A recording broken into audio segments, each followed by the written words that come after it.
Thola nansi-ke update yomsebenzi osowenziwe guys. Nangu umsebenzi osowenziwe. Sekunjalo-ke guys, sekunjalo. Nangu True Organic umsebenzi wakhe. Umsebenzi wakhe lo. True Organic umsebenzi wakhe. Hhayi kuyasetshenzwa guys, akudlalwa. Kuyasetshenzwa. Umsebenzi ka-True Organic konke lo. Kuyadayiswa. Ijuice le. Tissue oil. Nansi insipho guys. Yabo, siyakhala guys. Angazi ukuthi umuntu ongekho la indaba ngoba phela kuyasetshenzwa la guys. Kuyasetshenzwa. Yabo nje kuyasetshenzwa. Nanka nama-drops. Akhona nama-drops guys. Kuyasetshenzwa.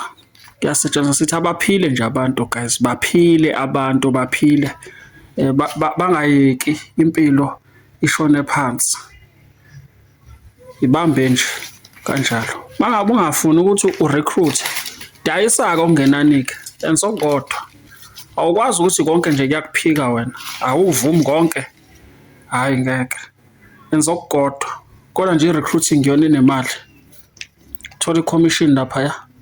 Every time mengabe abantu bethenga uthola commission 10% each person. Uhola kusuka ku-level 1 kuya ku-level 3. Shuthi generally isizukulwane sokuqala nesesithathu. Kuya kwesesithathu.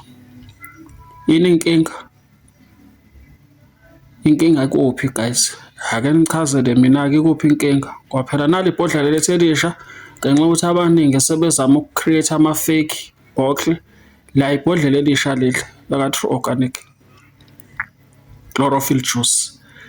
Esizigulo nje eziningi kakhulu size sibize ngozifo zonke. Angazi ukuthi wena ubanjwe yini ukuthi uzitholele. Njalo ngithi angivele guys ngoba abantu abaningi sebejwayele ukuthi zonke izinto ziyafekwa. Umsebenzi wami lo kade ubona nje umsebenzi wami esengiwenzile ngo-True Organic. Hhayi guys kuyaphileka la. La mawuphethe la kuyavuleka okuvalekile la.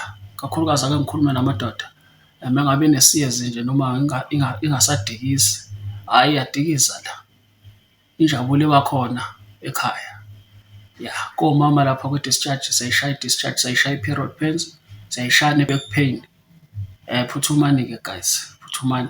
Nizitholele nje. Thathe nje 4 wala mabhodlela. Uzobuza ungibonga. Umsebenzi wami wonke lo. Asibonge.